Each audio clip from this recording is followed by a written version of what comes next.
lire Armando Verdiglione, La conjuration des idiots, publié par Grasset dans la collection Figure dirigée par Bernard-Henri Lévy en 1992. Nous sommes à la lecture numéro 66 et disons encore que c'est un livre d'extrême actualité, non seulement pour le cas des qualités Armando Bordiglione, mais pour la planète. En lisant plusieurs choses autour de la direction intellectuelle, que c'est déjà énorme à dire intellectuelle, disons entre guillemets culturelle de la planète, c'est-à-dire ces directions, qui théorise la production, qui théorise la guerre, qui théorise l'intelligence dite artificielle, etc. Donc, acte, disons le chapitre de page 238, l'album rouge de la danse de Saint-Guy, récit de Iris, acteur dans cette pièce, ensemble à Ida, à Jacques Bataille et d'autres.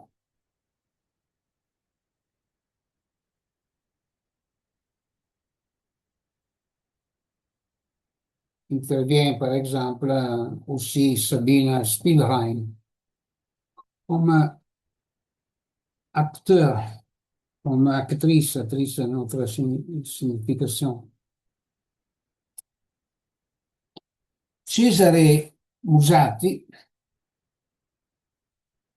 se proclame arrière-petit-fils de Jules César, fils de Freud, frère de la psychanalyse, psychologue expérimental, père de la psychanalyse italienne, agent de la pratique hypnosuggestive, créateur du plagiat bénéfique accommodant, traducteur des œuvres de Freud et de Jung, expert de l'inquisiteur, probabiliste, producteur de la bonne contagion mentale, psychologue de profondeur, souteneur de la symétrie masculin-féminin, composée ensuite dans une unité supérieure professionnelle d'une pratique gnostique. Quel portrait? Il traduit castration par émasculation. Il écrit: la psychanalyse n'a pas de futur. Avec lui, je comprends. Son futur est le psychotrope. Depuis donc 34 ans de ce texte, c'est au maximum de son apothéose et peut-être pas encore le psychotrope. Pour lui, le transfert est plagiat, ayant pour finalité le bien, esclavage psychique, suggestion totale, dépendance totale, coma, bon pour la transfusion mentale, neutralisation de la pensée, de l'entreprise, de la parole, de l'écriture, de l'investissement dans une société culturelle, artistique, scientifique, éditoriale, et en outre, incinération, régénération, métempsychose chez le militant respectueux du parti de Bill.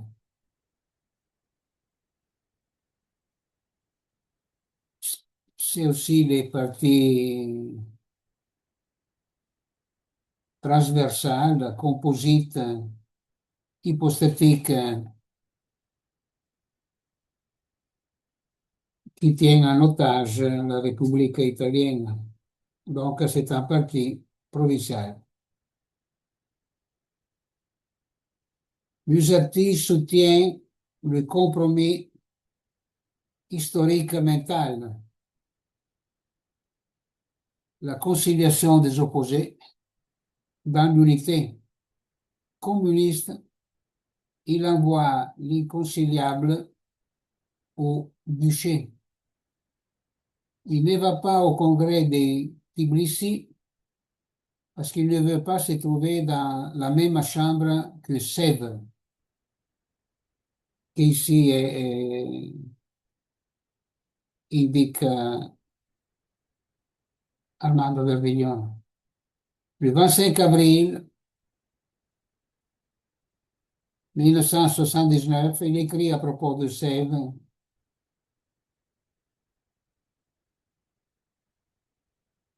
qui a été créé comme un sigle des trois noms d'acteurs. Il s'agit d'acteurs dans les livres. Il s'agit d'un homme intelligent, un habile organisateur, ne souffrant pas les règles, c'est-à-dire qu'il les souffre, hein, qui est en train d'écrire donc Musatti. César. Il cherche à utiliser des situations équivoques pour se faire de la publicité. C'est difficile de se tenir de le lire comme résultat, c'est-à-dire c'est son autoportrait, côté pas mise, mais il en bave.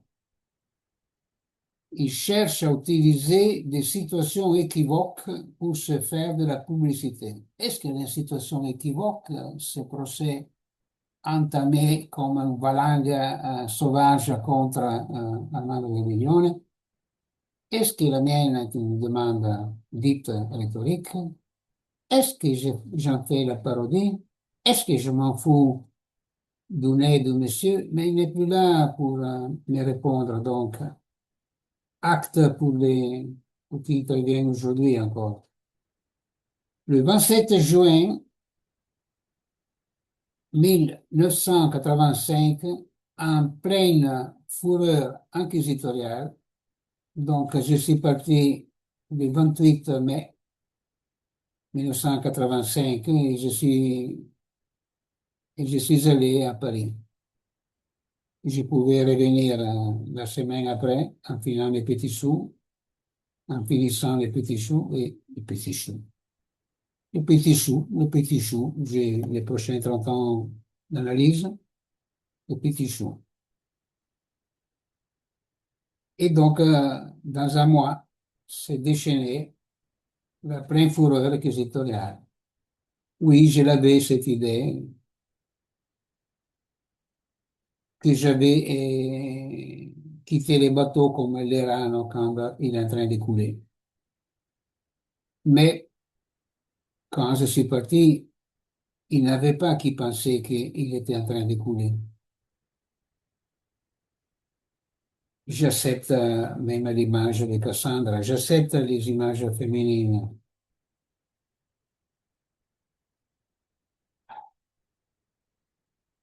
C'est l'Islam qui ne l'accepte pas. Alors, sans le plagiat, la thérapie ne peut avoir de succès explicite. L'amant, le maître, le thaumaturge sont les personnages typiques qui donnent lieu à un état de totale soujection. Nous gagnons moins que le médecin de la sécurité sociale, petit désir du père de la psychanalyse italienne. Il faut tenir compte de la fatigue de notre métier. Je crois que Sèvres a une source de financement féminin, une dame noble,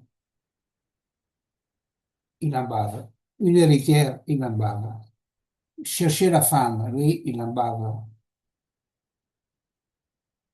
Il est interviewé au moins une trentaine de fois par l'unité organe de son parti. Lui aussi encore. Dans le champ psychanalytique, nous sommes tous des plagiaires.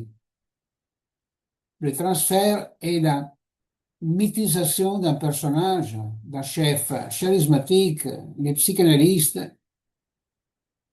par le fait d'explorer les côtés les plus obscurs de la personnalité du patient et de lui les révéler, un révélateur, c'est presque un Christ là, et a pour effet que les patients, qui n'en peut plus de sa patience, a déjà, dès le départ, l'impression d'être et de devoir être en sa possession.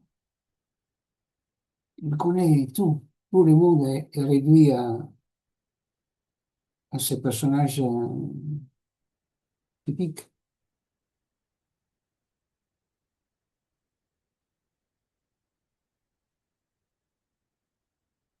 Sèvres a eu du succès parce qu'il est, parce qu'il a réussi à percer grâce à sa personnalité forte et décidée, que s'il avait eu, lui, presque une petite pensée, il l'aurait fait aussi pour compléter le portrait du psychanalyste un jeune homme plutôt qu'un vieil homme. Parce qu'il est très jeune là, comme il parle. Il est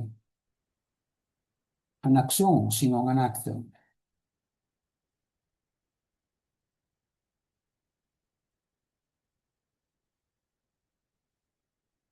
Il a ainsi trouvé donc, Sève par Cesare Musatti,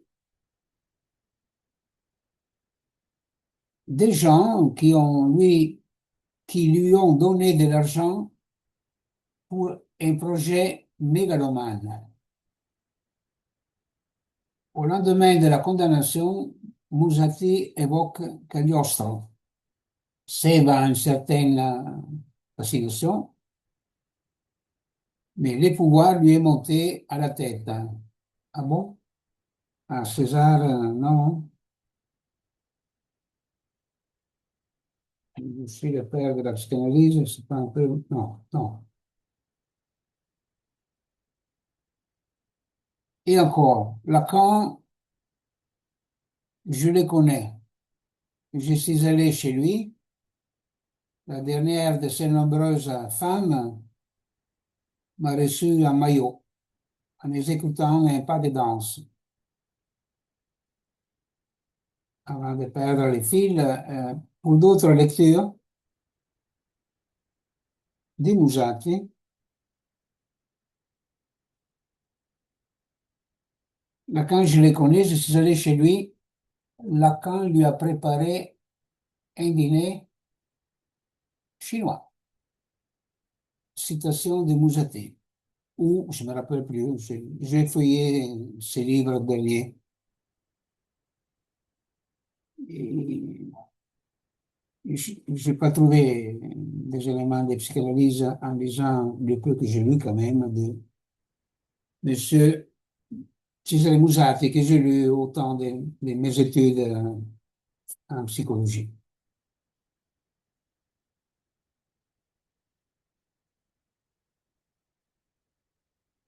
Et donc, il poursuit Musati dans son portrait de Lacan. C'était un homme d'esprit, mais indolent.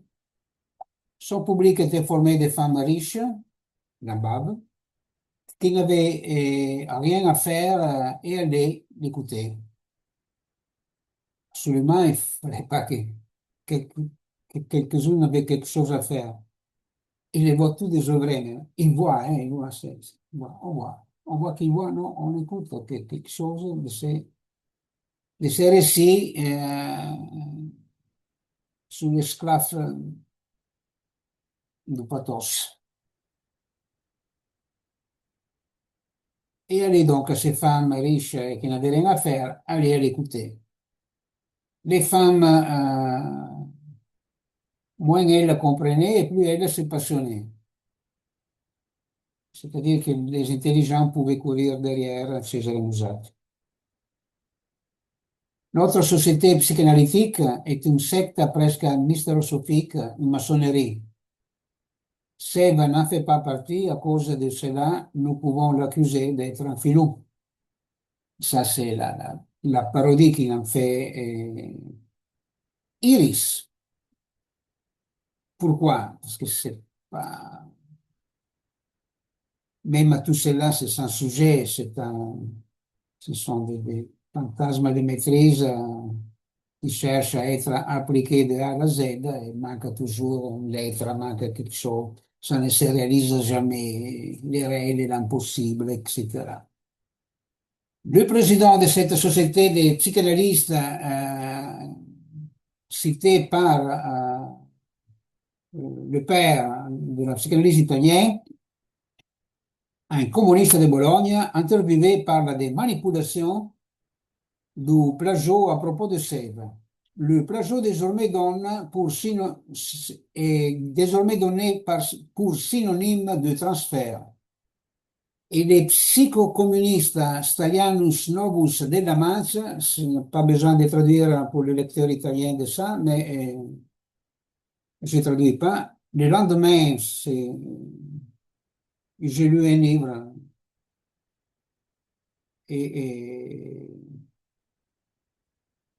et c'est bien ainsi. Le lendemain de la condamnation, dit, la psychanalyse n'a rien de culturel. C'est que j'avais remarqué en disant quelque chose de chez lui. La dépendance est une part fondamentale de tout véritable rapport analytique, mais c'est la bonne dépendance, non? È une part fondamentale de tout véritable rapport analytique. S'ils n'ont pas l'emblème de la bonne école, c'est de la mauvaise, c'est pas un bon rapport analytique. L'analyste est le géniteur, le patient est le bébé. Il est à l'école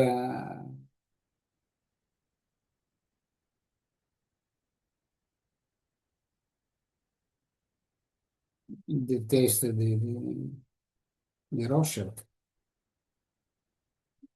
Funiculus, psychocommuniste, cite: Je sais qu'entre le médecin et le patient se crée un rapport de dépendance. En substance, on se trouve, dans l'interrogatoire de Sèvres, devant une série de contradictions aussi linguistiques, dans lesquelles Sèvres est par ailleurs, comme toutes les personnes géniales, très habile. De Rome, le psychiatre Gigio Canceris, très traduisible pour les lecteurs italiens qui ont lu quelque chose de ça, psychologue de profondeur, seulement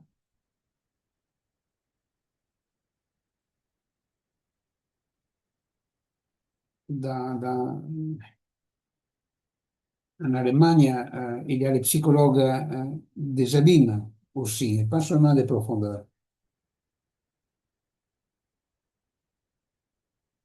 Chef communiste, diagnostique déjà en 1982 dans l'organe communiste en personnalité hystérique ou bien histrionique pour expliquer les succès de Sèvres. Et même ce monsieur bave beaucoup sur l'histrionisme et la personnalité hystérique. Ça doit être, selon la Grundsprache de l'époque, un obsessionnel. Mais j'en passe, c'est que la rigolade. Il n'existe pas ces discours, ils sont des fantasmes. Les tentatives de maîtrise de la vie banale, ce sont des experts, selon Daniel Paul Schreber, ce sont des psychopompes dans la production de 50 ans et plus d'Armando Verdiglione. Mais ici, c'est l'actrice ou acteur, c'est mieux, dans le récit. Elle s'appelle Iris. Il intervient, et je laisse à vos laboratoires de lire ces acteurs et pourquoi il y a un roman avec des acteurs qui va à dépasser le grand travail. Était un grand travail fait par Trou de mémoire de Hubert Aquin, un des deux colonnes de la littérature du Québec, en français, parce qu'il y a aussi des écrivains en anglais et en d'autres langues au Québec.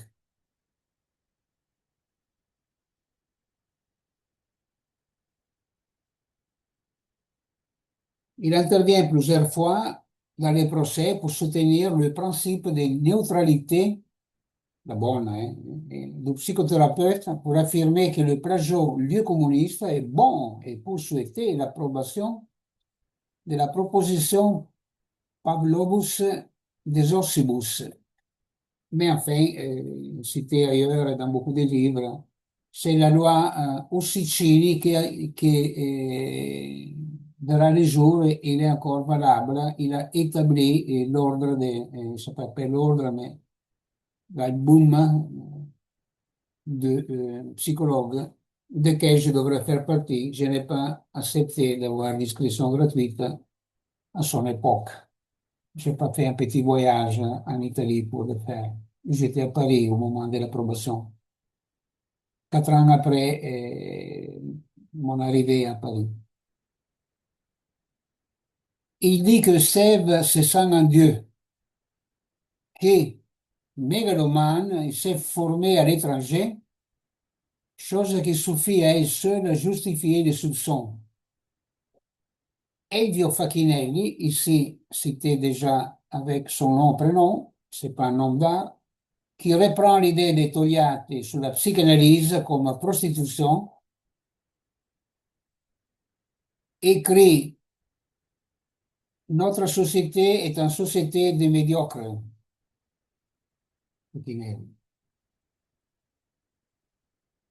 Cela pendant le procès. Au printemps 1974, Lacan, dans la bibliothèque de Sèvres, à Milan, veut faire une association italienne. Alors, cher Facchinelli, vous entrez ou pas dans cette association? Facchinelli, cher maître, vous enseignez que le nombre, ça ne compte pas. Et Lacan, oui, le nombre, c'est ça qui compte. Les psychocommunistes opposent la souffrance, jouissance à visage humain. Sur cette formule, j'ai travaillé longtemps, dans les années 60, première 80. Dans la psychothérapie, au plaisir, au jeu, à la culture, dans l'expérience de Sèvres. L'un d'entre eux cita Feuerbach, cité par Marx. Un être sans souffrance est un être sans fondement. Ne mérite d'exister que celui qui peut souffrir. Parenthèse, mais alors, ces pieds de Feuerbach, ils sont en plomb, ils sont plombés. Donc, ce sont les pieds de la paralyse, pas de mouvement, pas de voyage. Maximum, ils peuvent faire un bond, un sprung en allemand. Ce qu'il cherche à faire faire, il n'arrive pas à les faire lui, il cherche à les faire faire aux autres, Martin Heidegger.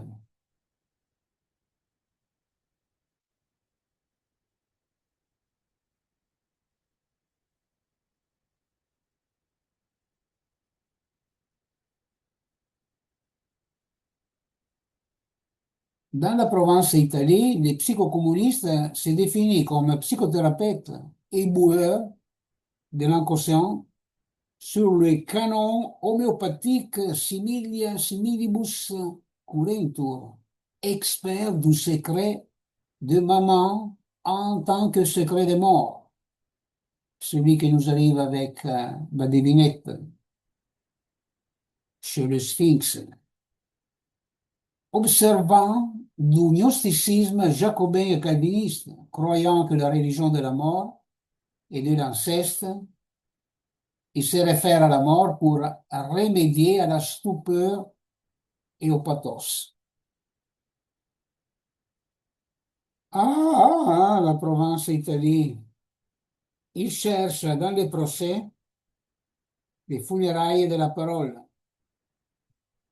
Il appuie la proposition de Pavlovus. Pavlovus nous vient de, on entend qu'il dit quelque chose comme ça, de Pavlov, et ce reflet conditionné de l'acme, de la pointe de l'élaboration staliniste, tant qu'il ne s'aperçoit pas qu'une telle proposition confie au psychologue la psychothérapie. Le 2 février 1989, une loi est approuvée, ce que j'ai dit, qui n'a rien à voir avec la psychanalyse, mais qui après 30 ans depuis ce livre, 34 ans, c'est arrivé per un autre trajet à la faire, à la mettre dans le rang de la psychothérapie. C'est un double passage. D'un côté, le psychanalysme s'est effondré jusqu'à à se mimétiser avec la psychothérapie. D'autre part, la Cour de cassation, et c'est pas qu'elle s'est mise, comme j'ai pensé en première lecture, à dicter, en position de super psychanalyste, à dicter qu'est-ce que c'est la psychanalyse. Ça, c'était déjà une parodie. Mais elle a constaté ce que sont en train de faire toutes les écoles de psychanalyse, c'est-à-dire se réduire à la psychothérapie. Donc, la Cour de cassation, environ en 2005, 2008, a constaté que la psychanalyse est la plus haute forme de psychothérapie, pour la prendre, pour la saisir comme psychothérapie. Ben, alors, si vous n'avez pas, si vous n'êtes pas médecin ou psychologue à l'université, vous ne pouvez pas, vous pouvez à vos risques mettre les panneaux au psychanalyste, psychothérapeute, psychiatre, mais là c'est la question, psychologue, psychothérapeute. Les médecins peuvent, même sans formation, dans quelques équipes psychanalytiques, écrire toute la filière de la question. Il ne sera jamais inquiété. Une femme avec une maîtrise en médecine, mais qui n'avait pas fait pour sa vie l'inscription en tant que médecin, a été enquêtée par la bande psychiatrique, psychanalytique et psychologique. Maintenant, il a ces nuances que je suis en train de témoigner.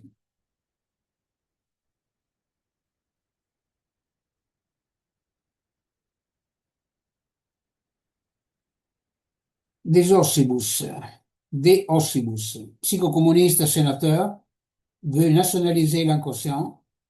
Il le prend pour idiotie. Il suit le vieux programme de l'axe Rome-Berlin pour confisquer la parole au moyen d'une psychopolice de l'État qui préside aux enrôlements et aux plagiaux de la matière psychique. L'histoire repoussée de la mémoire revient comme archaïsme. Encore une fois, même si j'ai regardé plusieurs fois, même dans cette lecture, j'ai toujours les doutes. Il ne faut pas les lire mot, achat, non, archaïsme, et comme système nostalgique. Le colloque italo-allemand de psychologie qui s'est tenu du 12 au 6 juin 1941 date, compte beaucoup de directeurs de la psychologie appliquée, parmi lesquels Göring, président Matthias Göring, président de la Société médicale allemande de psychothérapie, et Agostino Gemelli. Et ça me semble qu'il a eu un chapitre autour des Gemelli. Pour plusieurs lectures, j'ai fait quelques déplacements des textes là. Et Agostino Gemelli, il a été le fondateur de l'Université catholique de Milan et c'est ici que nous l'avons lu. Non, nous l'avons lu en italien dans notre lecture de la psychanalyse de cette aventure qui est la mienne d'Armando Davillon. Et Agostino Gemelli déclare que même les derniers juifs, il faut l'éliminer parce qu'un seul pourrait séduire le monde. Ça, c'est comme l'appelait. Il faut même, c'est le fondement abyssal, pour reprendre un dessin très clair de Martin Heidegger, de la province Italie, dans laquelle s'inscrit Agostino Gemelli. Pour cela, pour avoir lancé une université, ça, c'est un geste de la Renaissance. Mais voilà, on est dans l'alternance de l'alternative. C'est un prêtre, donc entre les biens et les mal. C'est- Mais ce n'est pas aussi sûr que tous les prêtres, tous les, oui, soient gnostiques.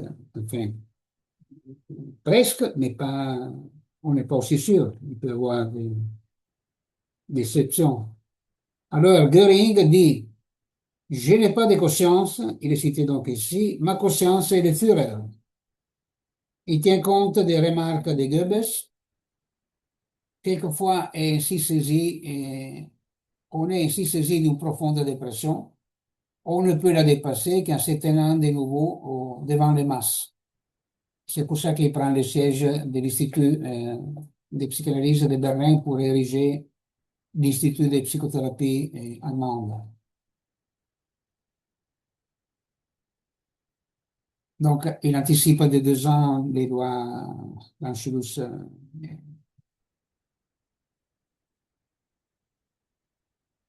d'exclusion des Juifs.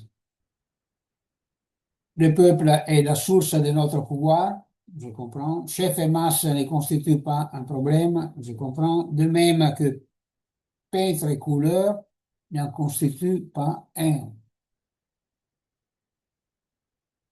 Mais c'est un dispositif et la couleur est condition, pas les couleurs, la couleur dans la supplématique et ce qui n'arrive pas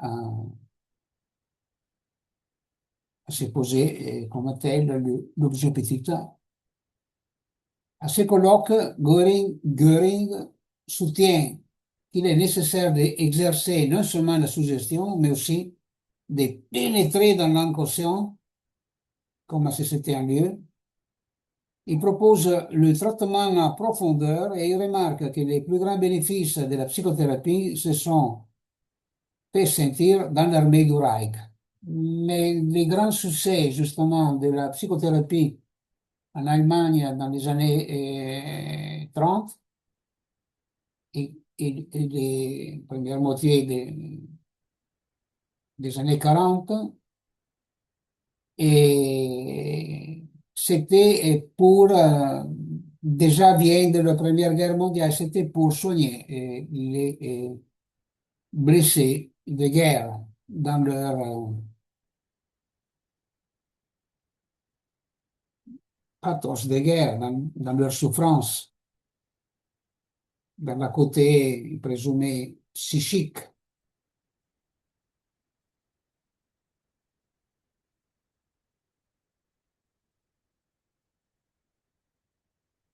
À ce colloque, on fonde, à ce colloque, la Société italienne de psychothérapie. Dans le livre d'Armando de Réunion, il y a plusieurs fois la reprise de ces questions, chaque fois parce qu'il intervient encore d'autres éléments nouveaux. Et, et, et donc, la recherche autour même de comment elle a commencé, qui était le premier acteur de cette psychothérapie et tout ça. La question plus intéressante pour qui entende ne restez pas enchanté, c'est-à-dire bouche ouverte face à la lecture et de la suprématique, hein. La question de la thérapie, la question de la guérison comme question intellectuelle, pas comme doctrine de modélage religieux, militaire, gestionnaire, parce que je viens de capter un mot là. Alors, donc, la Société italienne de psychothérapie est fondée à ce colloque. On programme la constitution d'un tableau de l'ordre des psychologues professionnels dans une étroite convergence du modèle militaire, voilà, vous avez pris un modèle, et du modèle médical dans le but de la puissance de la race et de ses cadres. Protagoniste de tant de zèle est le maître des Ossibus, Ferruccio Bonissoni, représentant de la hiérarchie fasciste qui s'enthousiasme pour la définition que Hitler donne du chef. Führer sein ist Masse in Bewegung.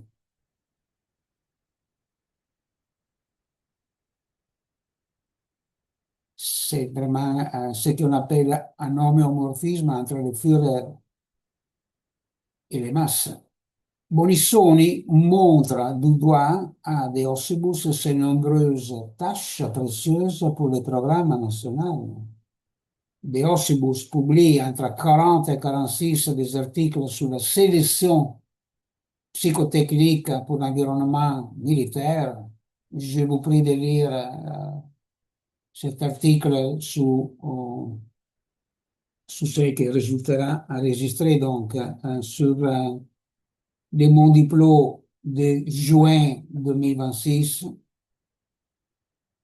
autour de la formation des agents secrets, même dans leur formule des agents non plus secrets, c'est-à-dire qu'ils ne travaillaient pas sur les sources secrètes, mais sur les sources à disposition dans tous les réseaux, dans tous les livres, dans tous les journaux, dans tout ce qui est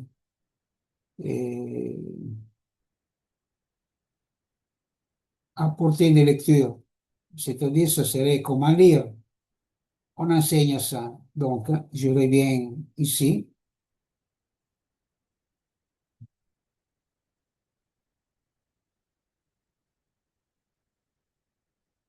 Et donc, il écrit des ossus, des articles sur la sélection psychotechnique pour l'enrôlement militaire. Voilà, mais nous sommes toujours là, hein. C'est celle-là la formation encore. C'est-à-dire, ils sont tous des criminologues, ils sont tous des anthropologues criminels selon ce qui a fondé et très aimé dans toute la planète Cesare Lombroso. Sur la sélection psychotechnique pour l'enrôlement militaire et sur la nécessité d'isoler et de poursuivre les non préparés dans les secteurs. Pour ne parler pas de ceux qui sont en train de travailler pour devenir ludite terroriste. Alors, c'est une des particularités des programmes pour la formation de l'intelligence service.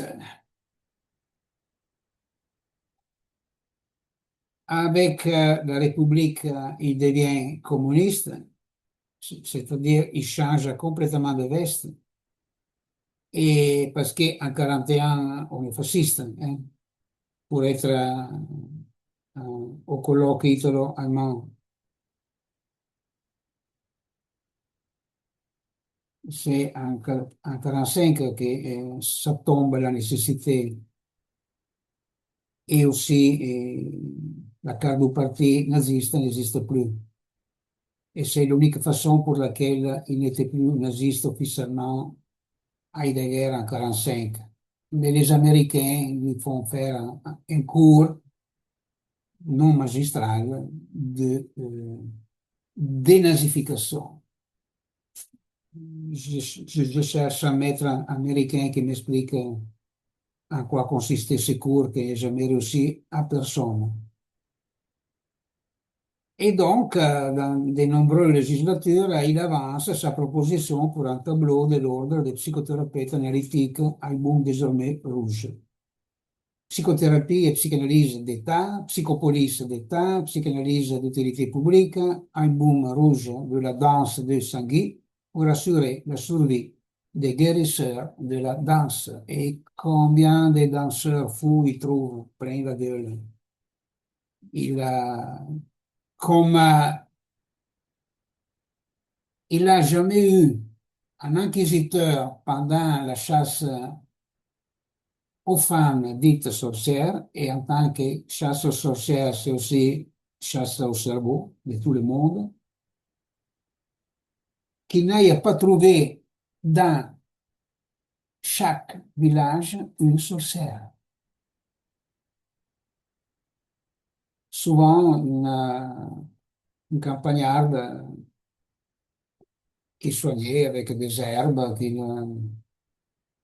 à laquelle quelqu'un avait attribué d'avoir fait cesser à sa vache de faire le lait ou de le faire moins. Alors il a fallu chercher un coupable au boucher.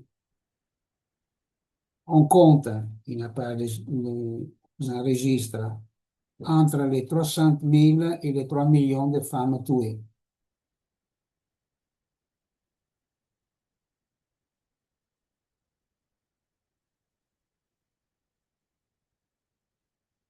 Le même mouvement est en marche encore. Alors pourquoi apparemment il n'y a pas 300 000, 300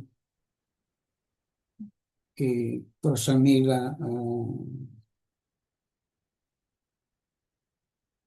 tués? Parce que les bouchers s'appellent psychopharmacons et ils frappent, encore une fois, plus les femmes que les hommes. Mais surtout, frappe, je vais chercher qu'est-ce que ça pourrait devenir. Frappe, c'est pas un mot qui me vient de flap, et plus les femmes que les hommes. La, la grande bouffée, le grand autocannibalisme. Le cannibalisme et l'autocannibalisme, ce sont les deux. Le cannibalisme de Big Pharma et l'autocannibalisme des désistants, appelés bipolaires et tout ça, ça fait 65% du marché. Le marché global de 2025, j'ai cherché online dans les sites qu'il faut, c'est-à-dire autorisés par les États, c'est de 25 milliards de dollars de médicaments pour guérir du bal de Sengi, de la danse de Sengi. La proposition de Aussbus ne passe jamais, mais elle sera une loi concernant les psychologues se trouve approuvée sans arriver pas même dans la psychologie la liberté de recherche. La psychothérapie analytique et la psychanalyse restent étrangères à la loi approuvée, mais comme j'ai expliqué, presque 20 ans après, ça marche, autour de 15 ans après, arrive cet englobement mais par réduction à zéro, euh, par autoréduction à zéro de la, la psychanalyse, c'est les projets et les programmes qui depuis longtemps a démarré à Paris le psychanalysme dit lacanisme. Mais les autres ont suivi. Mais culturellement, étaient déjà réduits presque à rien, les orthodoxes. C'est un conformisme qui ne sortait pas de son propre studio. Les textes, personne n'a jamais cité un texte, ils se citent entre eux, mais personne n'a jamais cité un texte de ce qui ici vient de,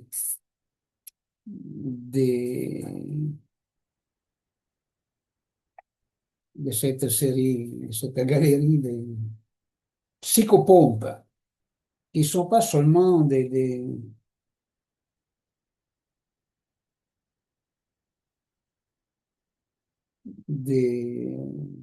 taxi drivers des âmes mortes.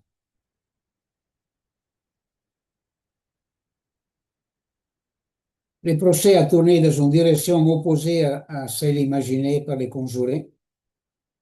L'idéologie de l'envie, de l'hypocrisie morale et du ressentiment a reçu un contre-coup. Les principes ordinaires contre la parole ne trouvent pas de place au Parlement dans ce cas. Mais n'ayant pas paralysé jusqu'au bout comme il pensait d'avoir être réussi, il y a eu une deuxième valanga. Je n'ai pas le mot valanga, je crois que je me trompe, je l'avais déjà vu. Enfin, il y a eu une deuxième vague destructrice contre la pratique d'Armando Del Rione, qui ne peut pas intervenir en public. Elle ne peut pas travailler, disons, sans les disons aussi.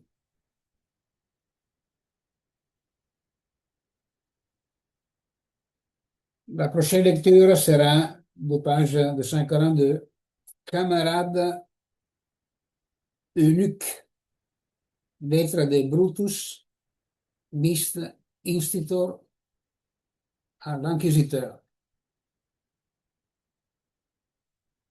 Nous avons ces deux figures, pour ainsi dire, l'inquisiteur et le psychopompe.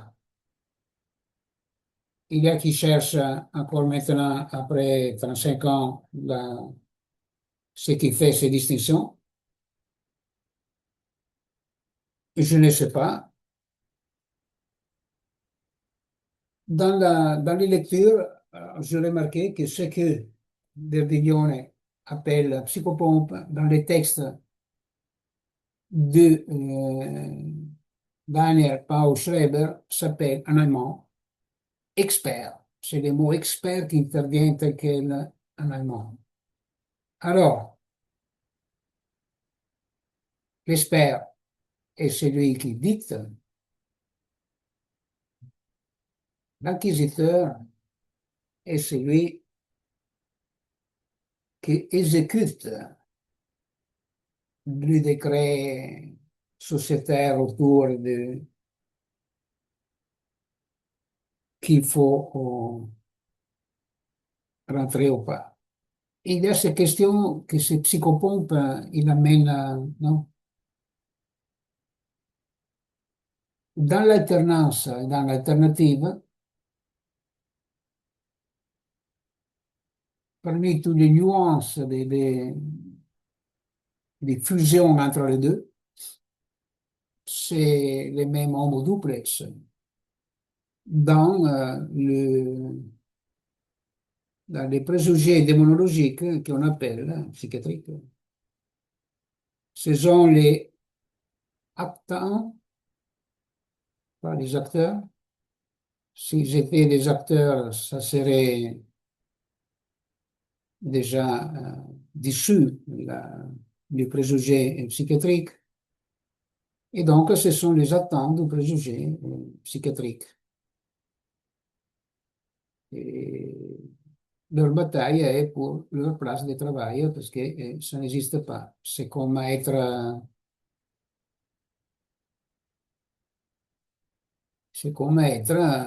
inquisiteur en 1486 avec le premier texte du marteau de sorcière. Il n'y a plus ces inquisiteurs-là. S'il avait les écoles, les masters de formation et tout, il n'a plus rien. Il n'a plus rien. Il apprend des métiers comme ça qui n'existent plus. Et c'est bien ainsi. À la prochaine. C'est un matériel toujours très riche. C'est qu'on trouve l'élaboration du matériel, l'élaboration d'Armando de Vignon. Nous lisons ainsi avec quelques outils, quelques instruments qui nous viennent de ce laboratoire, de cette lecture. Et nous avons choisi de n'occuper aucune place sociale depuis toujours. Merci.